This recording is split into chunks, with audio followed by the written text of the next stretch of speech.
Cuando leemos esta palabra tan fuerte, realmente no nos ponemos a pensar no pensamos en la vida que dio Jesús en todas las enseñanzas, pero realmente nos hemos puesto a pensar en todo lo que Él tuvo que padecer, en todas las experiencias que Él tuvo que vivir para que viniera, como dice, el castigo de nuestra paz fue sobre de Él.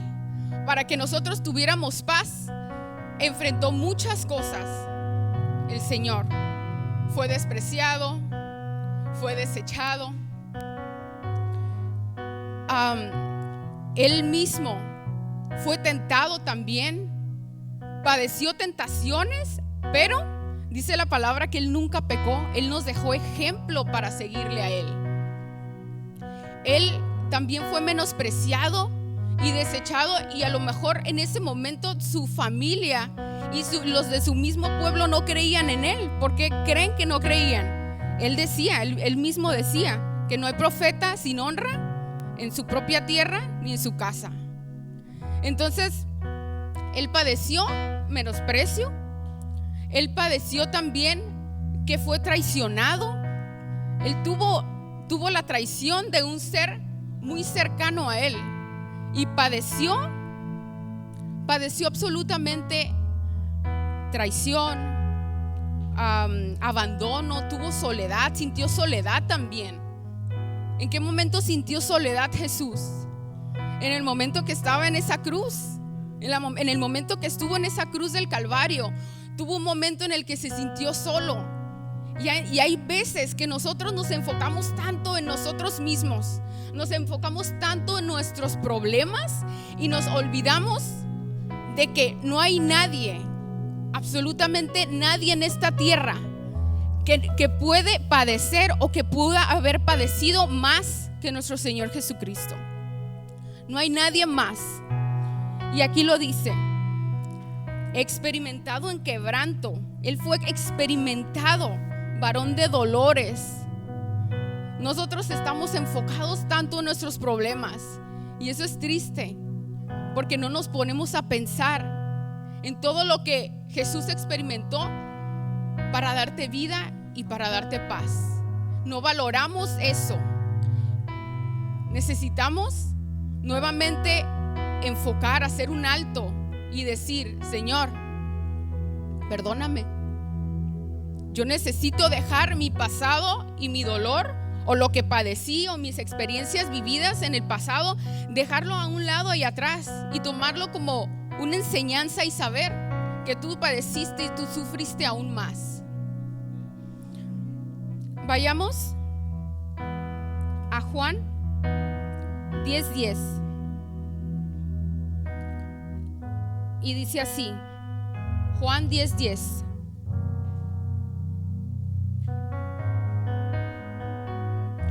El ladrón no viene sino para hurtar y matar y destruir.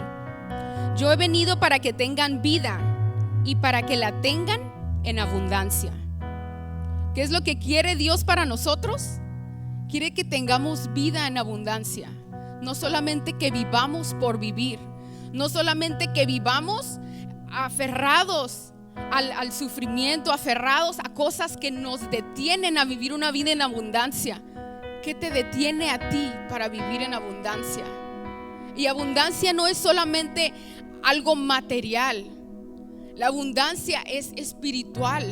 Que seas lleno, que seas pleno de la plenitud, de la alegría, del gozo del Señor. Para eso dice que Él ha venido, para darte vida en abundancia. ¿Quién es la vida? Todos conocemos este versículo.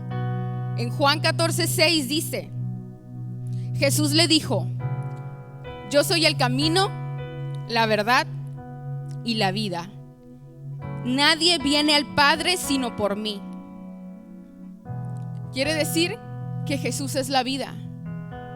Jesús es la vida. Y tú y yo, hermanos, tenemos a Jesús. Debemos tener a Jesús en nuestra vida. Amén. Primeramente tenemos que tener a Jesús y debemos creer en Jesús. Si nos vamos a Juan 6:47, dice así, Juan 6:47: de cierto os digo, el que cree en mí tiene vida eterna. Quiere decir que nosotros creemos, tenemos la vida. ¿Por qué? Porque Jesús es la vida. Pero también es necesario creer. Creer no solamente en Jesús. ¿En qué debemos creer? ¿En qué debemos creer? En Jesús y en sus palabras. Amar a Jesús, pero ¿de qué manera demostramos que amamos a Jesús? Vamos a Juan 14:27.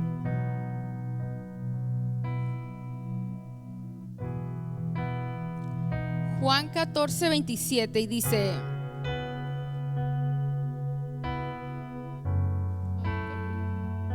no, ese es el versículo que yo tengo.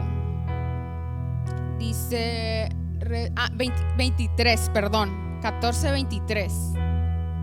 Respondió Jesús y le dijo: el que me ama mi palabra guardará, y mi Padre le amará, y vendremos a él y haremos morada en él. Entonces, ¿de qué manera demostramos que amamos a Jesús? Creyendo en su palabra. Podemos decir que creemos en Jesús, pero la pregunta es: ¿crees en Jesús y crees en su palabra? ¿Estás obedeciendo su palabra para demostrar que realmente le amas? Porque aquí dice: el que me ama mi palabra guardará, y mi Padre le amará, y vendremos a él y haremos morada con él. Qué hermoso es saber que Dios nos habla y nos dice que si nosotros le amamos y guardamos sus mandamientos, nuestro Padre y Jesús vendrán a nosotros y harán morada en nosotros. Donde está Jesús no hay aflicción. Donde está Jesús no hay más temor. Así dice la palabra. No hay temor porque Jesús mora en nosotros y Él nos da la fuerza y esa paz que necesitamos en momentos de dificultad. Vayamos a Mateo 7:24 y 27.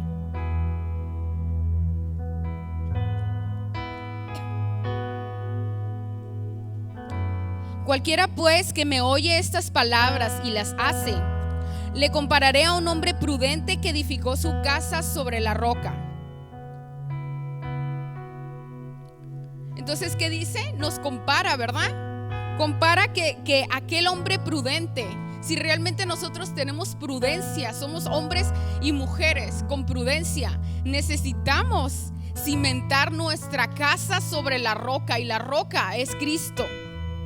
Nuestros fundamentos deben de ser fuertes y firmes, creyendo, confiando y obedeciendo la palabra del Señor. Él es nuestra roca firme, amén. Pero ¿qué necesitamos hacer? Necesitamos conocer más a Jesús.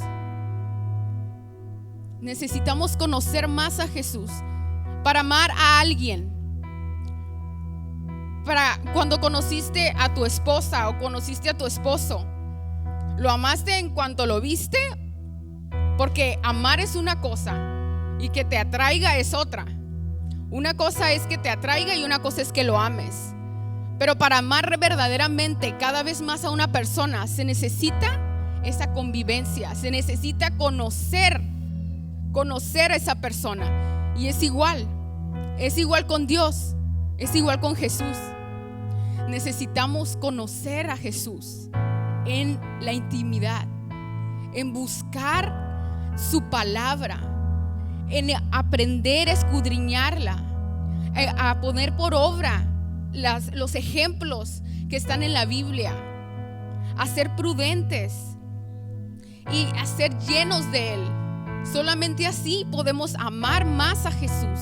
Si nos acercamos a Él, Le conocemos solamente en la intimidad. ¿Qué otra cosa debemos hacer para obtener esa vida? Debemos andar en el Espíritu, dice la palabra. Para andar en el Espíritu. Vamos a Gálatas 5, 16 y 26.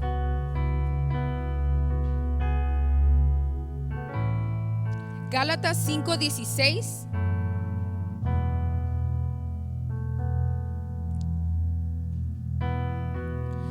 Dice Gálatas 15, 16: Pues digo, andad en el Espíritu y no satisfagáis los deseos de la carne.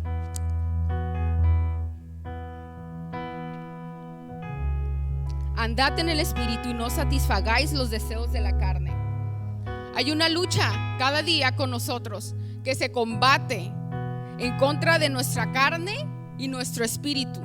Nuestro espíritu y nuestra carne están luchando. ¿Para qué? Para que sean alimentados. ¿A quién vamos a alimentar? ¿A quién vamos a alimentar cada día? ¿A esta carne?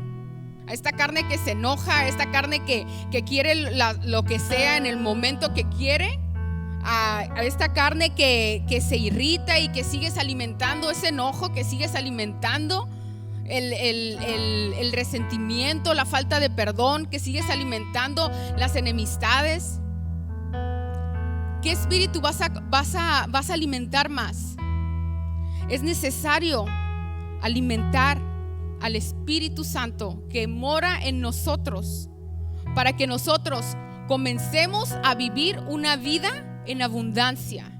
Es necesario comenzar a hacer cambios en nuestras vidas, no solamente hablar y decir yo amo a Jesús de labios para afuera. Tenemos que cumplir la ley, tenemos que amarle, buscarle cada día. No esperes a buscar a Dios o escuchar a ser alimentado cada domingo. Busca la presencia de Dios cada día. Eso es lo que Él quiere darte.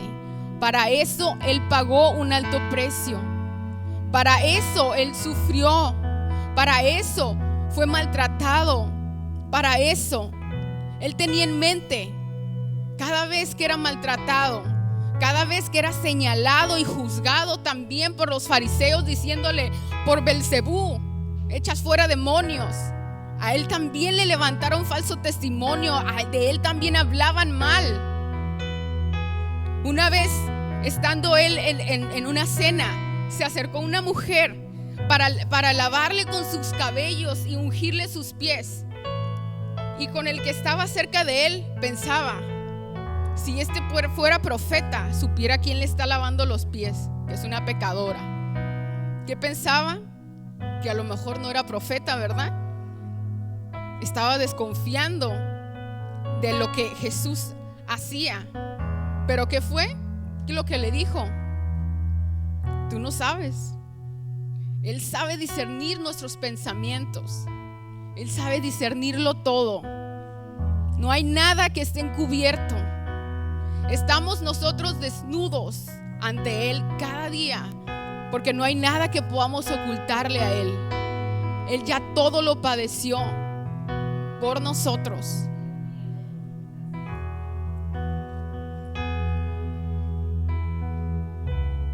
Los frutos del Espíritu. Todos conocemos los frutos del Espíritu, amén. Y eso se encuentra en Gálatas 5:22. Perdónenme, primero quiero saber qué es andar en el Espíritu. ¿Saben lo que es andar en el Espíritu? Aquí mismo lo dice en el versículo 24. Andar en el Espíritu es crucificar nuestra carne con nuestras pasiones y nuestros deseos. Aquí dice: pero los que son de Cristo han crucificado la carne con sus pasiones y deseos. Aquí está la respuesta. ¿Queremos andar en el Espíritu? Necesitamos hacer esto. Necesitamos crucificar esta carne. Esta carne que todo lo quiere y que quiere ser complacida y que quiere que sigamos, quiere hacer lo que quiera. Pero si dejamos que la carne gane, nos alejaremos cada vez más de Dios. nos alejaremos cada vez más de Dios, y eso es lo que no quiere nuestro Dios. Eso no es lo que quiere. Y los frutos del Espíritu son, en el 22, dice: mas el fruto del Espíritu es amor, es gozo, es paz, es paciencia, es benignidad, bondad, fe, mansedumbre, templanza, y contra tales cosas no hay ley. ¿De qué manera tenemos que vivir? Andando en el Espíritu. Andando en el Espíritu, viviendo en amor, viviendo en paz, viviendo siendo pacientes, viviendo siendo benignos, bondadosos, teniendo fe, mansedumbre, templanza, teniendo ese dominio propio para decir no a la carne, para decir no. Yo obedezco los mandamientos, yo obedezco, prefiero obedecer y demostrar que amo a Jesús con mis acciones. ¿Por qué? Te estoy hablando de la vida, ¿verdad? Pero te quiero hablar también de lo que trae muerte.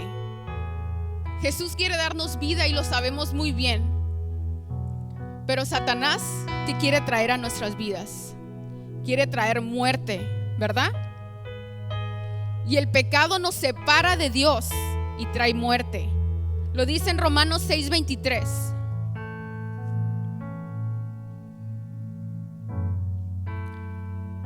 Romanos 6:23 dice así: porque la paga del pecado es muerte, mas la dádiva de Dios es vida eterna en Cristo Jesús, Señor nuestro.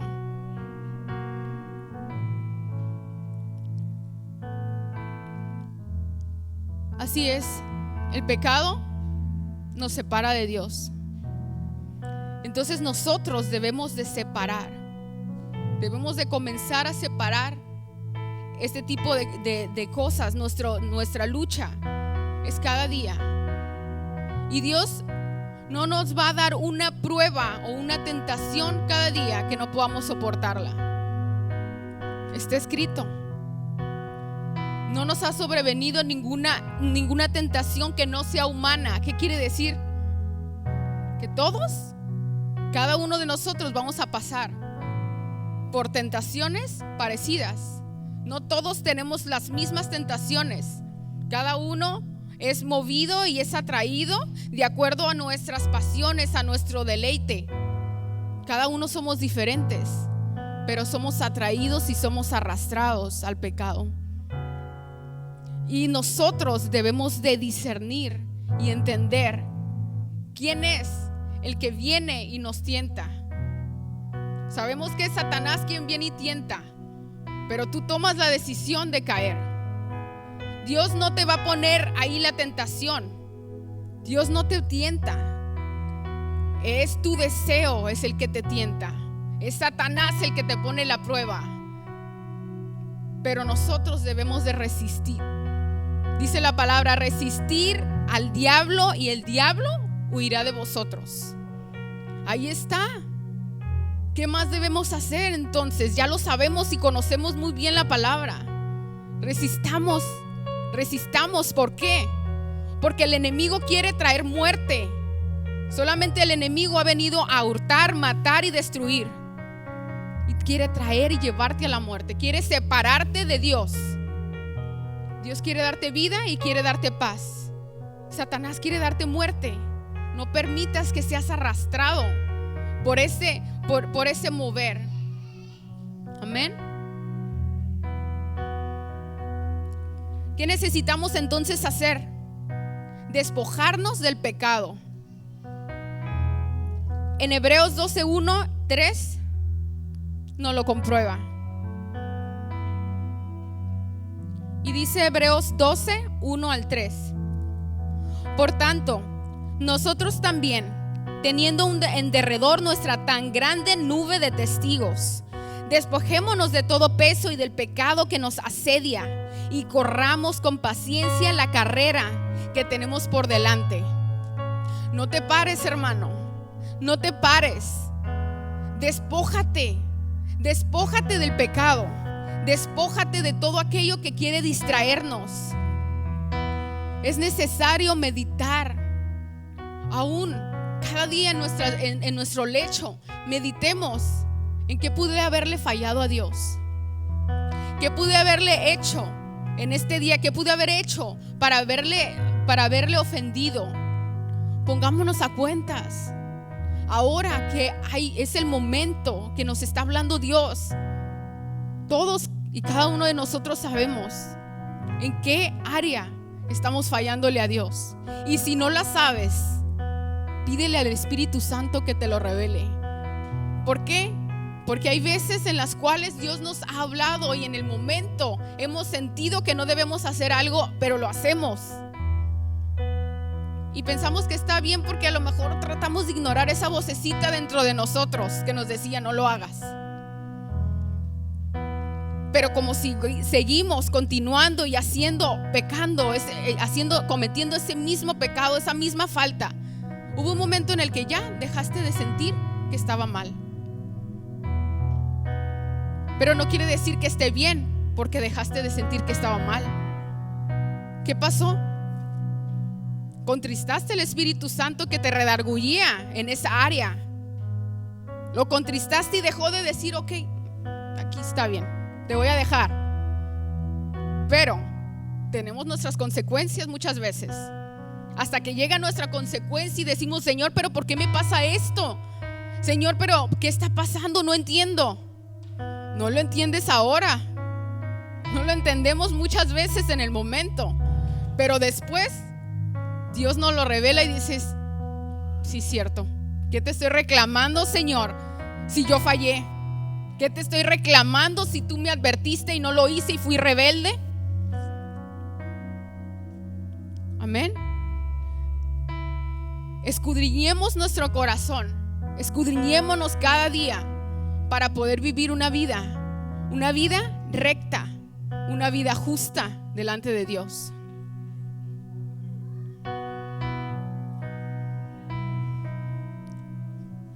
Quiero irme al número 2 de Hebreos 12:2. Dice: puesto los ojos en Jesús, el autor y consumador de la fe, el cual por el gozo puesto delante de él sufrió la cruz, menospreciando el oprobio, y se sentó a la diestra del trono de Dios. Considerad aquel que sufrió tal contradicción de pecadores contra sí mismo, para que vuestro ánimo no se canse hasta desmayar. Aquí está de lo que les hablaba antes, al principio. Jesús sufrió por nosotros. Jesús padeció muchísimo más de lo que nosotros pudimos haber padecido. Muchas veces nos enfocamos tanto en nuestra niñez, a lo mejor que fuimos maltratados, a lo mejor que sufrimos por alguna persona. Nos enfocamos tanto en esas cosas, pero es momento de dejar que Jesús nos haga libres. ¿Por qué? Porque Él también padeció, y padeció hasta la muerte. No desmayes, dice aquí, que vuestro ánimo no se canse hasta desmayar. Nosotros no hemos sufrido hasta la muerte. Considerad aquel que sufrió la contradicción de pecadores. Nosotros no hemos sufrido hasta la muerte como lo hizo Jesús, y mucho menos por alguien que no lo merece. Nosotros no lo merecíamos. Él no merecía ser castigado así. Él no merecía nada de lo que le hicieron, pero aún así Él estuvo dispuesto a dar su vida para que nosotros tuviéramos esa paz y esa vida en abundancia. ¿Hay alguna otra cosa que debemos cuidarnos también, que nos aparta de Dios? Y eso es la raíz de amargura. Nos vamos a Hebreos 12:15.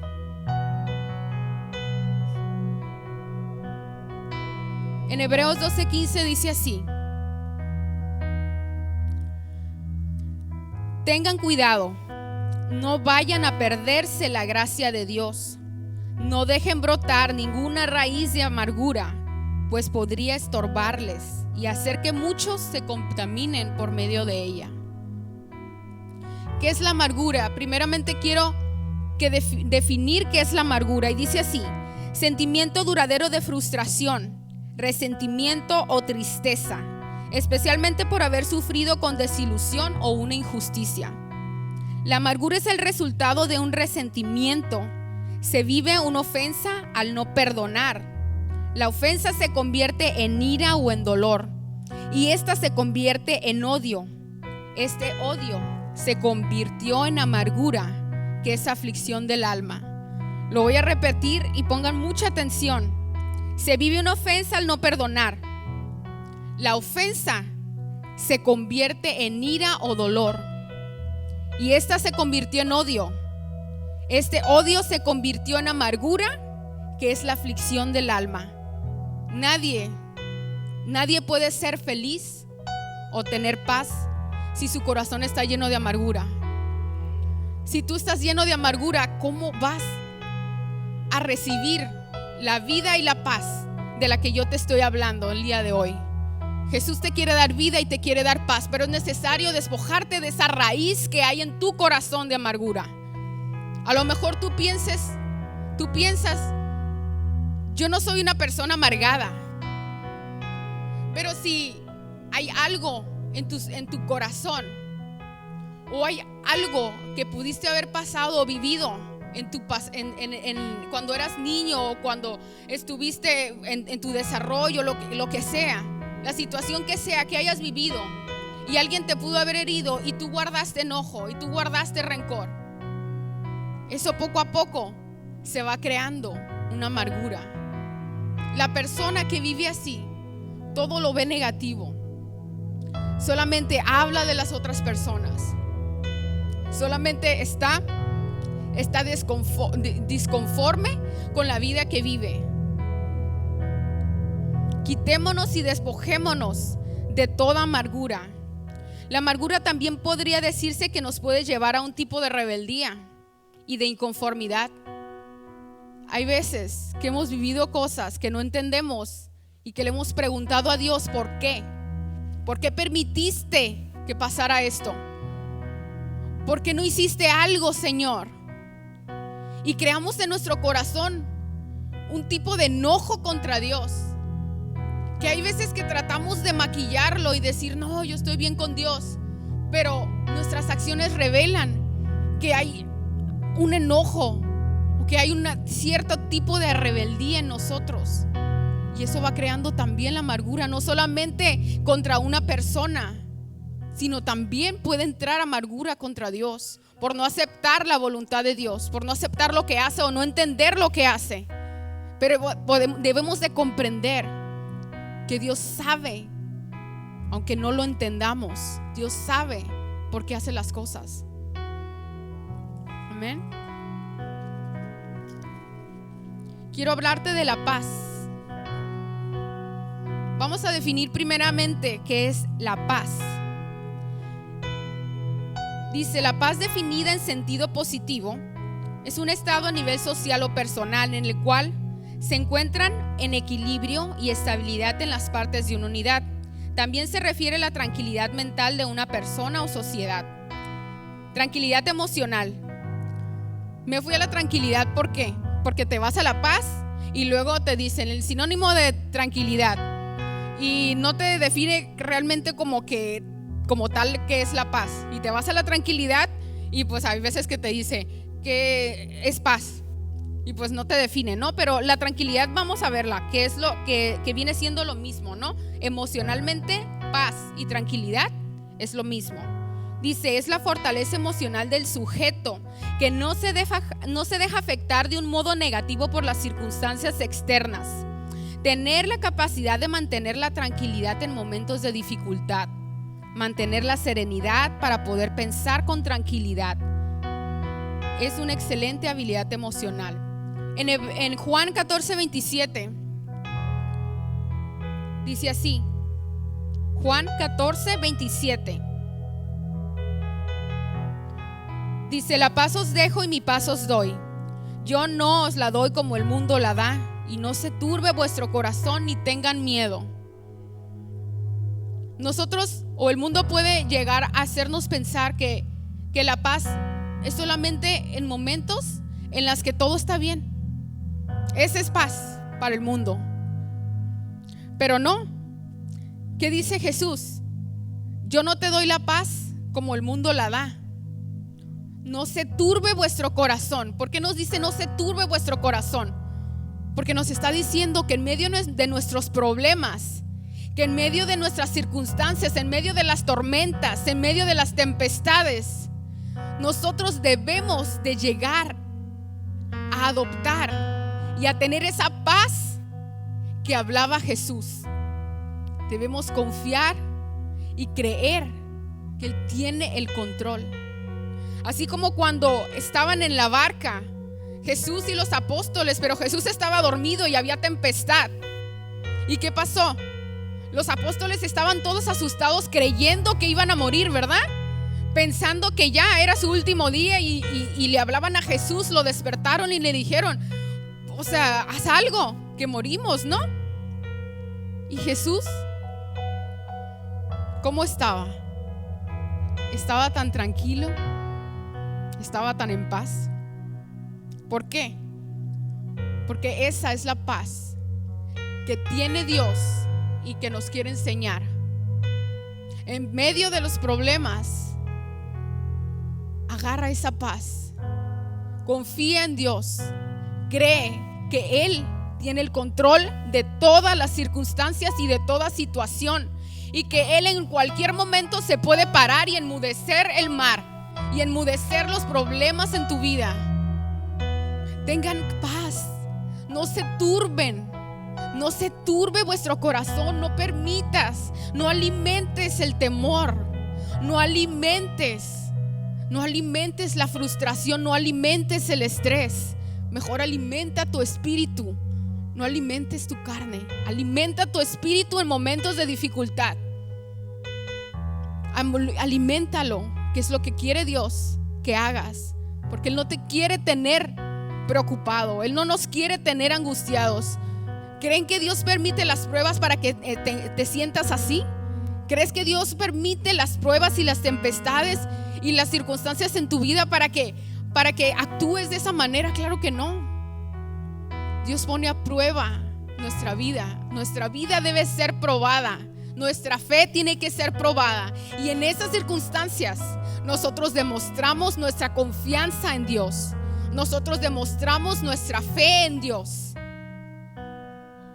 Y si no la sientes, Señor, dile: Señor, no tengo paz.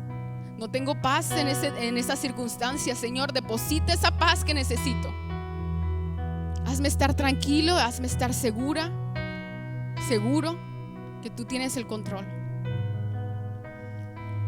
En Filipenses 4:7 dice: y la paz de Dios, que sobrepasa todo entendimiento, guardará vuestros corazones y vuestros pensamientos en Cristo Jesús. La paz de Dios sobrepasa todo entendimiento.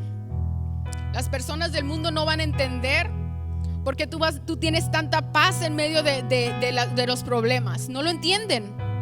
¿Por qué? Porque la paz que ellos creen que se tiene es cuando todo está bien.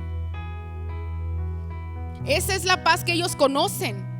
Cuando todo está bien hay paz. Cuando todo está bien hay tranquilidad. Pero nosotros como cristianos es diferente. Cuando hay problemas tenemos que tener paz. Por eso sobrepasa todo ese entendimiento, todo razonamiento humano, todo lo que conocemos que el mundo nos ha enseñado.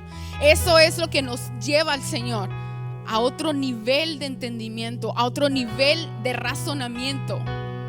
Estoy hablando que eso es espiritual. Por eso alimenta tu espíritu. Por eso aliméntalo y llénate de los frutos que Dios quiere darte, que son los frutos del Espíritu Santo.